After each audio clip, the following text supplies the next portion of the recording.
Checkmate is recorded in front of a live engineer, Lou Kellen, putting the mic check in Checkmates.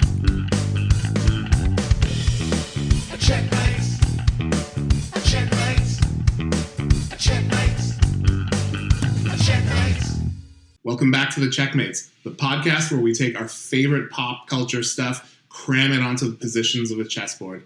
I'm Daniel Garrichter. I'm Nick Welsh. And today, we have been looking forward to this episode. What say you? Oh, the Christmas present of episodes. I feel like it's been the eve for at least 6 years. Yeah, the night that we came up with the idea for this podcast, The Wire was one of the many eureka moments that night. That's right, folks. We're doing The Wire. Oh my God, what a show. What an absolute... Oh, so many characters, so many emotional ties. Definitely one of HBO's finer offerings. Universe building at its finest. Oh, absolutely. A show that wasn't afraid to completely change itself season to season to broach an overall story of a city. Yeah, this season it's about computers. This season it's about boats. What show? This season, it's about faking a serial killer. There are some points it may drop slightly. What do you think? Do you think, in retrospect, the last season has aged really well, or do you think it hasn't? I think it's not the season people remember it for. No. To be honest, if I'm super honest, there are 2 seasons people remember it for. Which ones? 1 and 3. Yeah. Yeah, and the other stuff is just excellent, too. We've watched it in our own ways, and we've come to appreciate it on our own, and now it's time to converge our love of that show into a chess set. Are you ready? I am absolutely pant-wettingly excited. Let's jump straight into this. Now, we decided this week that we're going to separate them by the streets and politicians and cops. It does leave out some characters for sure, but I think the cleanest division is this. We went back and forth over this more than we did with our picks. That being said, let's jump right in. We'll start with the streets. Sir, who's your king? Avon Barksdale. And you know what? We could have had a good 30 seconds of silence and everyone would have assumed the same. I think in terms of iconic rulers of that trade, and there are a few, Avon Barksdale is the kingiest of the kings. In terms of the game being the game, he understands that better than anyone else in the series. He is a student of the game for sure. He plays he's in that sense, he's far closer to Omar, for instance, than anyone else in that show in terms of an almost romanticized idea about what the game is. Yeah. And the only reason he isn't the best at the game is the queen. Who's your queen? Well, I'm pretty sure we might be on the same page on this one because my queen is Marlo. Yeah, I don't see any other choice for that either.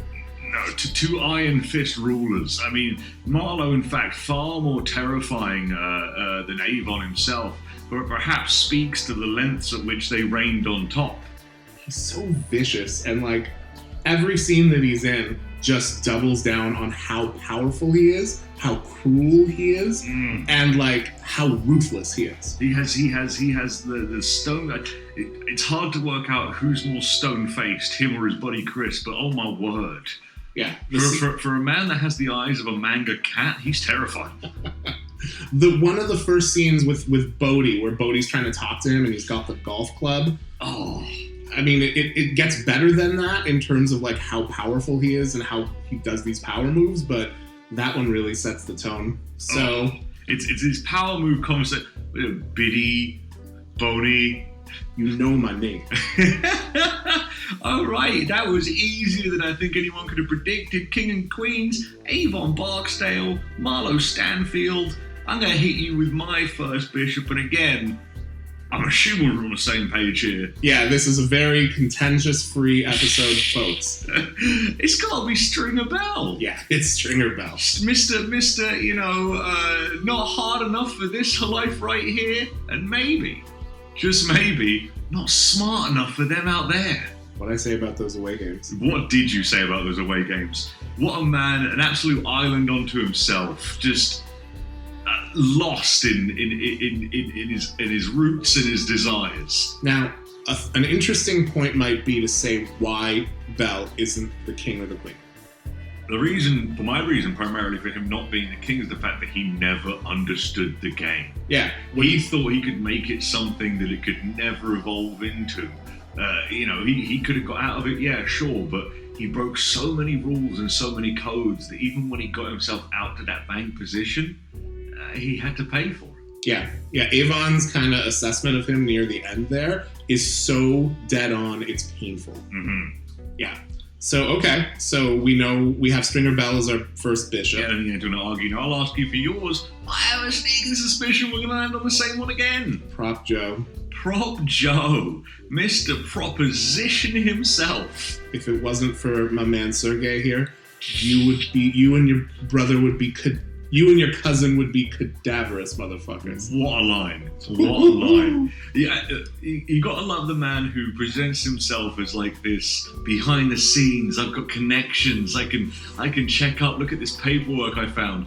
When he makes the phone call and pretends to be 5 different lawyers in different voices, I think is the greatest example of who that character really is. Yeah. And also, and again, we'll have to do this. We'll go back and add Avon to the list and Prop Joe to the list of people who, if they had just listened to Slim Charles for 4 seconds, could have saved so much hassle for themselves. Why in the world does Prop Joe, a man of his intelligence, when Marlo brings him a suitcase full of dirty money and says, "Can you make this look clean?"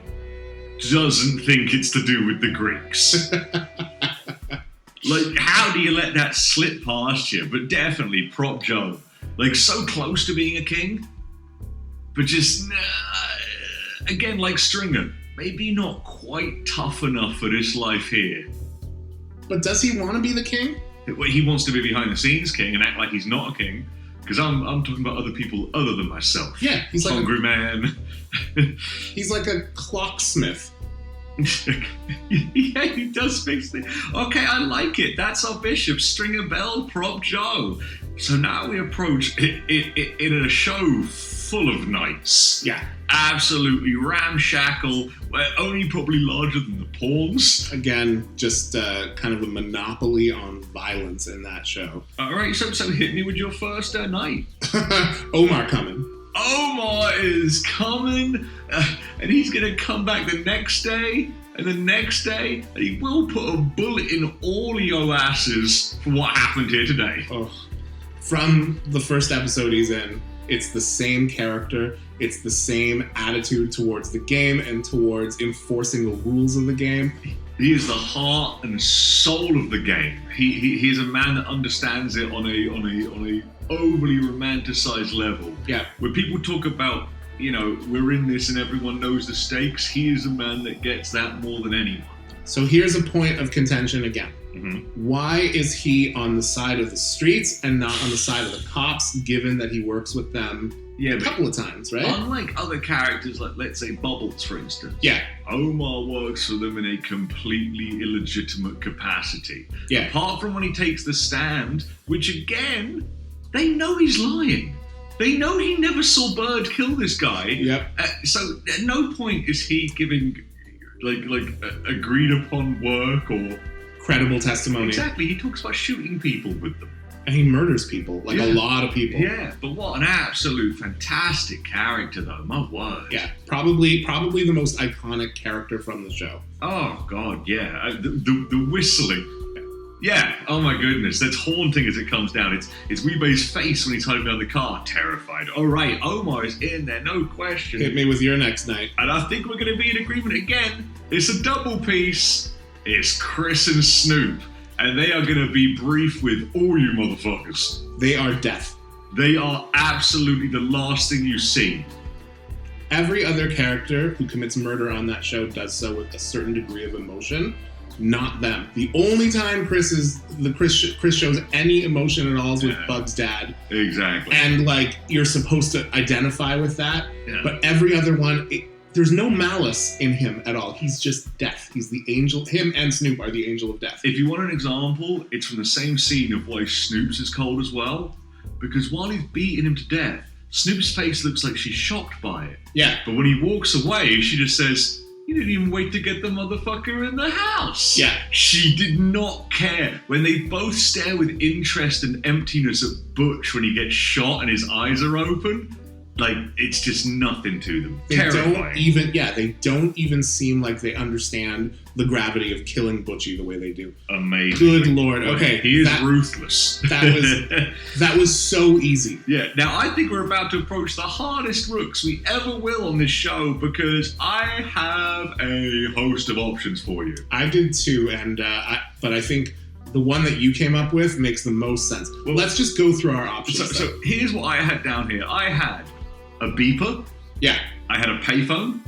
I had the high-rise. And my personal favorite choice, the sofa. The orange couch. The orange couch. Oh. Yeah, I would have added a burner phone to that, but it just does not stack up to the orange couch. No, I think, yeah, that's good for me. Yeah. All right, orange couch it is. Backline done. And it's not even going to be about contention. It's going to be about personal preference here, because my word, do we have a lot to choose from. So, sir, first pawn. The first pawn for me is the guy who talks about the pawns, the guy who compares the entire game to a game of chess. Yes, tragic character. Tragic character, D'Angelo Barksdale. A boy born to the game.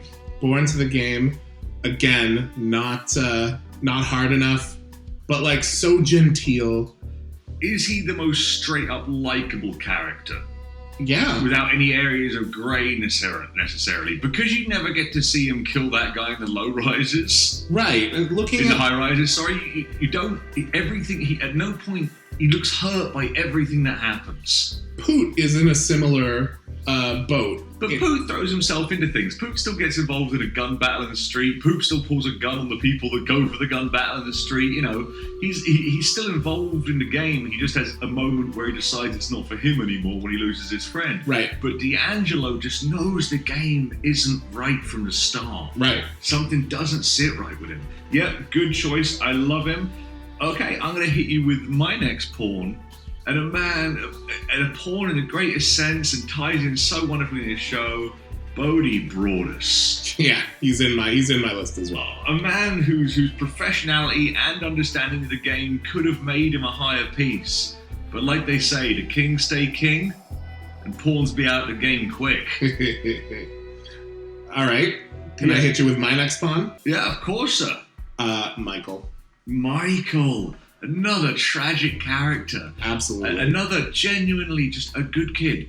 Sucked in, broken by abuse and sucked into a world that he could not get away from. But can I just say, really good at murder. Really good at murder. I mean, took to that like a fish into water, you know what I'm saying? Yeah, so he is a tragic character, but man, if you're that good at murder, you should I mean, he might just be a kid. Take that from me. He might just be a kid, but that's just your knee. All right, so yeah, I like it. Michael's in there. I'm going to give you my next pawn, and I'm almost unhappy, but you know what? It's his starting position, and he rises as he goes. What a character. Again, one of the more lovable people, Slim Charles. Your fave. Oh, I love Slim Charles. Slim Charles is right about everything at every turn. If anyone would have... He is the Silvio Dante of The Wire. If you'd have just listened to him for a minute, you would be okay. Oh my God. Bodie wouldn't be dead. I never thought of him as like the Silvio Dante. Avon won't be in prison. You know, it's only because the cast is so strong that he wasn't a bishop. Because Stringer Bell and Prop Joe. But Slim Charles, a man that is so understanding of the game that Omar couldn't kill him. No. Omar didn't want to kill him. No. Omar understood that he was a part of the same puzzle that he was. The same chessboard, if you will. Yeah, I love his character, really, from beginning to end. Yeah, absolutely likable throughout. And oh my God, puts a bullet in the head of my next pawn, and thank God for it. Let's hear it. Cheese. That's right. Mr. METHOD, man. Yeah, like he has some really great lines in that. He's a villain through and through. I love when he gets shot by Brother Mozone. Oh, that's fantastic. We'll get to. Perfect placement on this pawn list. Oh god, he's a repulsive character, and also one of my favourite moments ever when the police accidentally get him to break down and cry about shooting his dog. He was my dog, yo man. Oh, I can't believe I had to do it to him. You guys some cold motherfuckers, man. And when they walk out after. They're like, what charges are we getting him on? They're like, cruelty to animals. I don't know. Oh my goodness. Yeah, improper disposal. Oh, all right. So yeah, he's in. Sir, give me your next pawn. Well, another favorite character of mine, Weebay. Again, a guy that if it wasn't for Omar, Chris, and Snoop, probably would have made the Knights list. But he's a little too obedient for it. He is, again, another student of the game. A student of the game, and a guy, again, like Slim, who just understands it so well. Like, when shit goes down with Kima, and Stringer asks him if he has places, and he lists like 5 or 6 cities that he has places in. Yeah, the pan forward and back shot from Jaws, where it zooms in on the guy's face, is great. But for me, the Weebay pan shot realization we've killed a cop inside the printer house is one of the most fantastic bits of camera work in anything ever. I think also maybe a top 25 GIF. This is also very true, but if you ever want just a camera motion that tells you a man's world just instantly fell apart just a bit. Yeah. Oh, yeah, okay, he's in there. Like, when you realize it's a double rainbow, oh my god. All right, no, he's in, no question. This is a very agreeable list. Yeah. Okay, have we got just one left? No, we've got 2 left. Okay, I'm going to throw a little curve at you here. Because I'm not going to do necessarily, someone who holds a gun, because I might have a shotgun, but he's got the briefcase. Who is it? It's Levy. So let me ask you this. Why is it a curveball? Why isn't it a curveball for him to be on the list of people from the streets? Well, because, it's a curveball in the sense that, he's not a young hopper on a corner, He's not a soldier.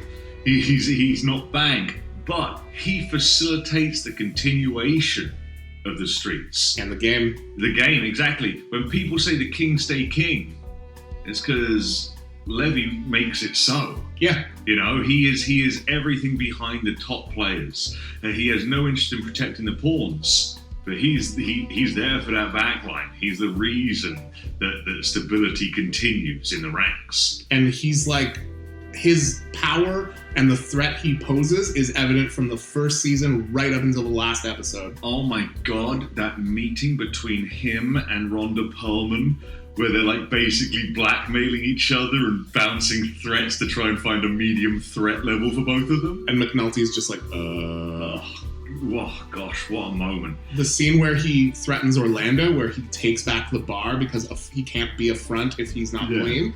Like, and then he's like, I want a bondsman in here first. And he's like, you want me to tell them no?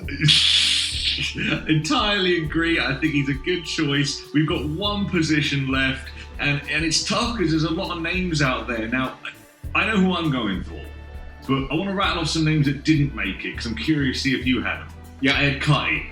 I had Poot. Yep. I had Fruit. I had Brianna. I had Butchie. I had Old Face Andre.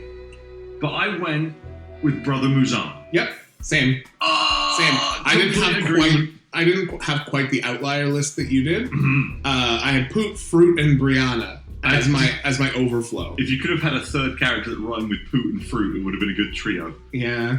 Cuddy doesn't rhyme with those, but Cuddy should have also been there. Yeah, it's a shame. But Brother Muzone. Brother Muzone, another student of the game. We could have done one half of the list with just students of the game. The scene where Brianna tells Stringer that Brother is coming, like a man as powerful as Stringer, to be taken aback and be like, you got Brother? Oh my goodness. Prop Joe's fear of the man. Yeah, everyone's fear of the man. You don't think I'm going to send any one of my people up against Brother? Shit. Got more bodies on him than a Chinese cemetery. Oh, the man is a legend. Out of NYC. Which always bothered me, because if everyone knows who he is, how does Omar not know who he is? That's a really good question. I was just thinking it. How does Omar not know there's no way this really big name in the game from New York wasn't the guy who was in there at that time. It's just, that never rings true for me with him. He's smarter than that. He's like a terrifying fixer, and Omar's like, who? And with that bombshell of a last pawn, we find ourselves at the end of the first side of this board. Oh my, have I enjoyed myself. What a pleasure. Me and you have never felt more like friends. We have agreed on every single entry, which may, and correct me here folks, might be the first time we've ever had a complete agreement on an entry. I mean, how could it not? Yeah, but I think there are dark storm clouds on the horizon, because the next side's the police and politicians, and I gotta believe there's gotta be some contention there, because in no way is that as obviously structured. I think it's just like positioning, but yeah. Yeah. Okay then, alright. Guys, we'll see you on the other side.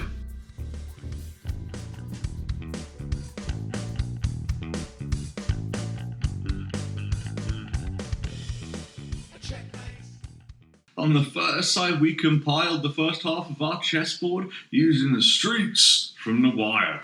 And now we approach a much tougher side, because this side is consisting entirely of the politicians and the police officers of Baltimore. Not necessarily protagonists, as we've seen, but definitely the cleanest grouping, again, that we could think of. Yeah, because again, we've had a lot of episodes that we've done where it's been about, episodes where characters are grey and it's kind of hard to decide between protagonists and antagonists, but none so, maybe with the exception of The Sopranos, this show here. Yeah. Yeah, so it's going to be tough. We're going to jump straight into it, and I'm going to ask you, sir, who is your king? Daniels. Daniels, good choice, solid face of the police force, probably the most decent and straight-laced face of the police force. The man who's always feels like he's on the right side of it. Yeah, and also, if you're talking about characters that go up through the game on the streets, that guy starts pretty low rank and ends up into the politics of it. He's almost not a cop at that point. He is much like a Stringer Bell in that sense, except he gets to be the bank. Yeah, really good point. So do we agree, or did you have a different choice? Well, no, Daniels was actually my king as well. Yeah? Yeah, my queen was Valchek. Good choice. I see why. Is it because we want to know where we are with Frank Sabaka right now? Sabaka. What? I'm not hearing Frank Sabaka's name. All I ask you to do is get Frank Sabaka. He's moving a lot of money. I think if we just said Sabaka over and over again, it would illustrate the importance of Valchek. I think saying Sabaka is more important than his name. It's the more iconic thing. Same sort of thing, intertwined in police activity and in politics. Yeah. Little more on the police activity than the politics. It is the Silvio Dante doing Godfather of The Wire. A little bit. He's a huge asshole. Again, not a protagonist, not really. Yeah. So did you have Valchek? No, I did not. Oh, who did you have? I had downtown Clay Davis. Downtown Clay Davis? Senator Clay Davis. Oh my goodness. State senator. You know what? If we're doing police and politicians, I actually like that as the queen. He's involved in everything. Every character in the show is impacted by his actions. When he implies in court that when he gets given money, he just walks down the street and hands it out to people that need food. No, he doesn't have it anymore. And everyone buys into it. Yeah. The jury's eyes swell up into like giant cartoon heart shapes. And he illustrates why he's a state senator. He's really good at that stuff. Here's the thing, and this may actually be an offensive statement, but he's the most Baltimore senator of all the senators. he was built for that role in that city. And again, talk about iconic lines. What is more iconic than she? She. There's t-shirts you can get with just his face and she all the way across. Some of them have it starting at the chest and going all the way to the shoulders. Great. It's important. I'd like it to scroll around to the back of my shirt. Or just snake down to your spine. Exactly. I'd like it to be a very tacky tattoo t-shirt. All right, so we're agreed on king and queen. Yeah, I prefer that to Valchek, definitely. I'm going to hit you with my first bishop choice here. Yep. And I'm going to go with Rhonda Perlman. Rhonda Perlman. Great choice. To be honest with you, she's actually in my overflow list. But tell me why she's on there. Well, because she is in terms of bishops, in terms of what's supposed to be the angelic form of it, I mean, she's a district DA. She's the Harvey Two-Face, or if you don't mind me calling her, the PJ Harvey One-Face. She does look a lot like PJ Harvey. PJ Harvey One-Face! That's my favourite joke I've ever made. It's really well done. But yeah, and again, like I said before, the meeting between her and Levy is just fantastic. If you ever wanted like the streets versus the authority in a single like exchange between two people, that's actually it. The face behind both groups. And like that smirk that she has when she knows she has him. Oh. But also like the way that she connects with Daniels and the way she connects with McNulty and everyone else on the street. Okay, all right, I like her, but you know, we've got some other options to hear. Give me a bishop of yours. Well, my other bishop, so my first bishop was Carcetti. Oh, okay. So I would like to throw Carcetti out there, I guess, as my bishop. No, I like that. Yeah. I like that. Yeah, I like he's the one that after 5 minutes after hearing about the whole serial killer thing being faked, starts to smile when he realizes there's a way he can play it. Yeah. Oh. But there's like an innocence about him the entire time. There is. He's not a straight up antagonist. He's not a straight up protagonist. No, he, you know, the guy that he plays in Game of Thrones is like devious and always playing the game and all that stuff. He's doing that in The Wire. It's just that he appears to be innocent about it, idealistic about it, and he's not. I like that. He is the McManus.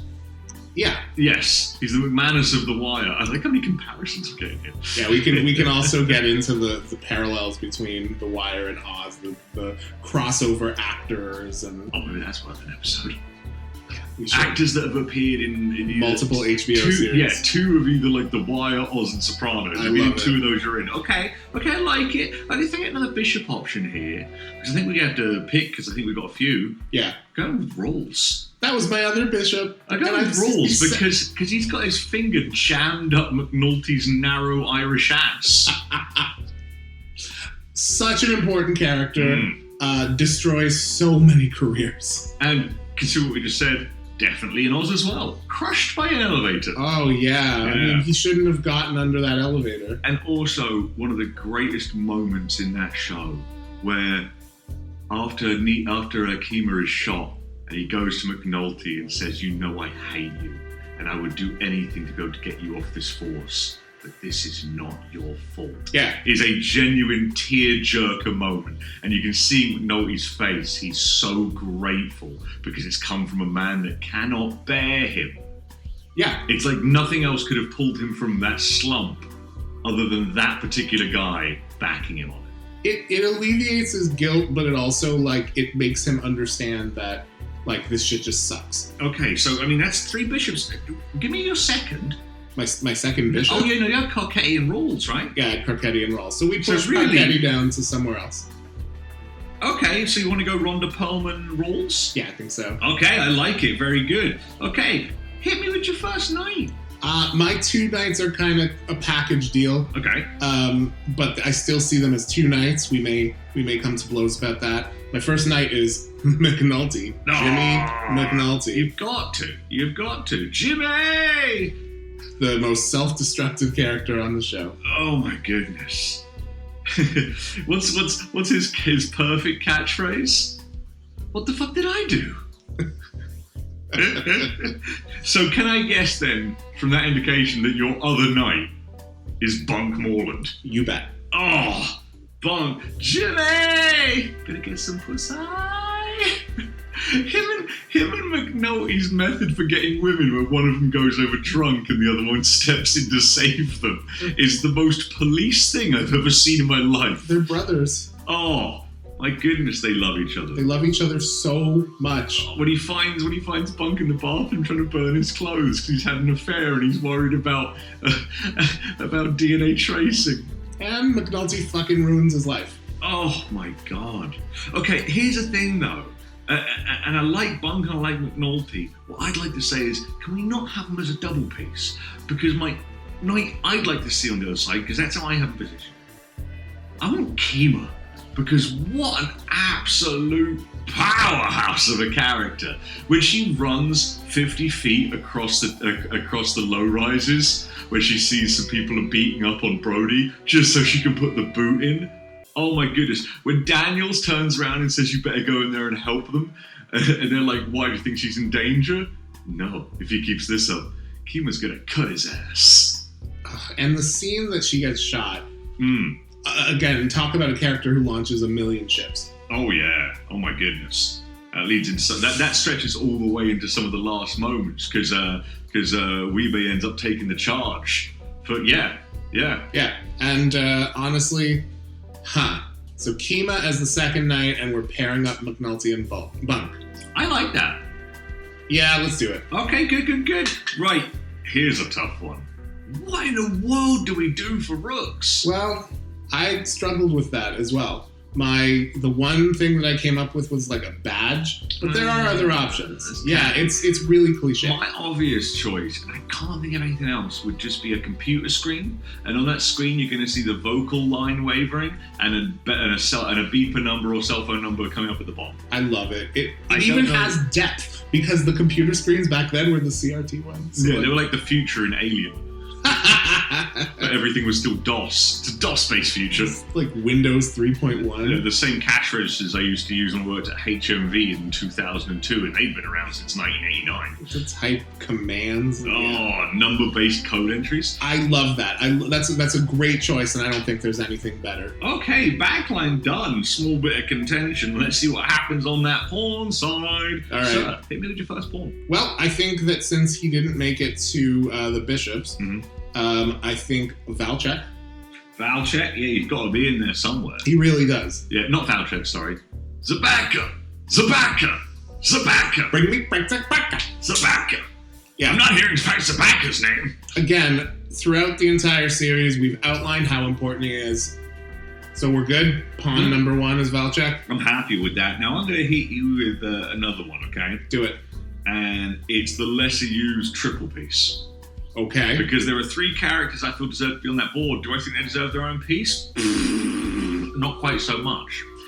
My three piece is Herc, Carver, Do it. and Coluccio. And you know what? I struggled. Because Herc, yeah, he starts as a cop. But in the end, sir, he's a facilitator of Levy's facilitation of the streets. Yep. Yeah, and that's a pretty cool point to make. But I think when people think of him, they think of him trying to get his camera back off Marlo. Yeah.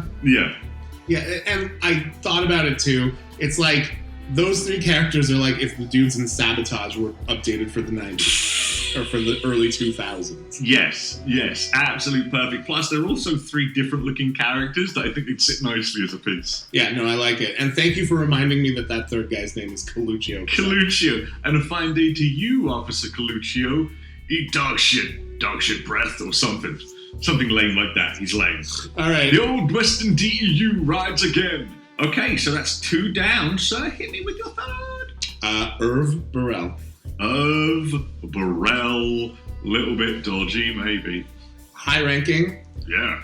Fundamental to so many storylines, especially the one with Clay Davis. Oh, for sure. But plays things straight almost the entire time. Oh. Yeah. He definitely swings a little bit further out. Yeah, he has to clearly commit a crime in order to help Clay Davis at the end there. He makes the choice not to. He does consider it. He makes it clear that he couldn't really do much, but you know that he can. He just doesn't want to. Okay, yeah, no, I'm good. I am good with that. That's our number 3. I'm going to throw our number 4 at you. Yep. Lester Freeman. Yeah, it's sad that he can't be in the back line. It's a shame, but, you know, because he looks like a hump, you know, and he acts like a hump. But he's not a hump. And one of the most important Wired YouTube videos is Lester Freeman proves he's not a hump. This is very true, which contains... And I love when he drops the boxing poster down and just walks away and they can see him smiling through the gap. But nothing I think is better is when he has every answer to the questions when they're discussing the wiretap. When you just need a cell phone number and he just brings up a picture of the thing. Is that a D? Is that for D'Angelo? Yep, and just pulls out a picture of D'Angelo, like he's got a box full of slow reveals. It's He's genius. been planning it for days. And the thing about how he figures out where the bodies are being stored by looking at the nails. Oh, I mean, one, he takes far too long with it and it's really drawn out, but two, it's gold. It's an incredible piece of detective work, and the only reason they don't want it is because it ruins their stats. Plus, one of the greatest moments when he prank calls Marlo to order some food. Good times. All right, fantastic. I like him being in there. So, get me out your fourth. Well, I thought about this, and another guy who really needs to be in this, again, should be in the back line. Not everyone can be. Bunny Colvin. Bunny, I want to do the right thing and change the game Colvin. A man who's trying to make sense of the game. Amsterdam, Bunny Colvin. Oh my goodness, Mr. Ray's Weebay's child, Colvin. My favorite scene in the whole series between him and Weebay. It's a lot. It outlines the futility of the streets. It outlines the futility of the game. It's So that's my guy. When Weebay is saying it, but you know he doesn't really believe it, or he's like, yeah, that's just what the game is, you know, this is just how it works. He doesn't want that. And he makes Weebay realize, like, the one good thing he can do with his life is, like, give his son a chance. No, yeah. It's beautiful. It's a good last moment of very small redemption for really. It's my guy. The Bunny Colvin, fantastic. It's that great shot where the door closes on the elevator, but I might legalize drugs. Fantastic. All right, yeah, he's definitely in there. And I'm going to hit you with my number 5. I'm going with Prez. Yeah. Prez, I mean, that's a character with a lot of mileage in it. Roman Przybylewski. Oh, I didn't even know his full name. Well done, that's fantastic. It's more complicated than my name. Oh my goodness. Police officer. Teacher. What do you call a police officer that kills another police officer? Incest murder? I don't know. How do you phrase that? It's like an internal Cop on cop violence. stop on. And then becomes a teacher who genuinely cares. He really does. Genuinely cares so much that even some of the kids see it. I mean, all of Michael's friends, they all like Prez. Yeah. You know, they all say the same thing to him. You should go talk to Prez. He's a good guy. Isn't he kind of the pipeline between Naaman and Bunny? Kind of. This is true as well. He's a pipeline between a lot of people. He's the one that is concerned about Thingy talking to the police about the murder that Kevin made him set up. Right. Yeah. Okay, no, yeah, fantastic. Rose has got to be in there. So that's number 6. That was number 6. Hit me with your number 7. All right, a character who just has to be there. Mm-hmm. Again, we've talked about how it's difficult to say whether some of these characters should be street or cops, but this guy is definitely on the cops. Oh, Bubbles. Bubbles, the red hat suspect identifier premier. Let me ask you this. What's that? You know how he's portrayed in the first season? He's a cartoon character, right? Yeah. He's being played for comic relief. He's the face of heroin addiction. Now, when you watch those clips, again, knowing where his character goes and how he ends up, do you feel bad? Because I kind of do. You see a greater level of intelligence to his first season character once you see what he's like later when he cleans up. Some of those early things make a lot more sense. Right. The way he explained the love and care in which he shows his friend the ways to survive as a heroin addict. You know, all of that aspect is shown because he's so sweet at the end of it. Yep. He's such a doll, you know? And the way that Duke becomes the next Bubbles. And like, oh, God, Dookie. That's awful. When the last thing you see him is him walking down that alleyway to obviously get heroin is the worst. The worst. Oh my God. But Bubbles also leads to one of my favourite moments when they're waiting for Bird outside the drug house and he puts the red hat on him and Lester Freeman's playing a drunk in the street and just cracks the bottle across his head. Oh, great moment. Love that show. We've got one last pace left on the pawns and I'll tell you who I'm going to give you out here. Yeah, please. I am going with the man that is as enormous to Cheers, he is to The Wire, Sergeant Landsman. The absolute iconic image of a police officer in any TV or movie you care to name. He just looks perfect. The fat man himself, Sergeant Landsman. The irregularly beating heart of Baltimore homicide. Honestly, if you want, jaded, has been there for so long, he sees the humor and the awfulness of the world around him. He's perfect. Seasoned, not dirty. And also a member of one of my favourite scenes in the world. The lie detector test. The photocopier. That is a great example of understanding what generation you're from, that you can pass off a photocopier as a lie detector machine. He really is upset by the results of the lie detector test. I like the fact that I'm pretty sure when they bring up the pages that say true and false, it looks like the ink's running out on it, which is just the perfect touch. Like, it's not perfect, there are white lines through it. We've all had that office job. That is folks. a HBO attention to detail moment. David Simon. Oh, And fantastic. that, my friends, rounds off our chess set for The Wire. Whew! Oh my goodness! I feel like I said earlier, I feel like I was waiting for Christmas. I have not been disappointed. The SNES was under the Christmas tree. I got a couple of Teenage Mutant Hero Turtle figurines. I'm feeling good about myself. A happy Hanukkah to me, too. Happy Hanukkah to you, sir. Hanukkah. How many candles did you get this year? Of course I got 8. Silly. Well, guys, that does it for another episode. Sabaka. I've been Nick Welsh. I've been Daniel Garrichter. And until next time, we'll check you later.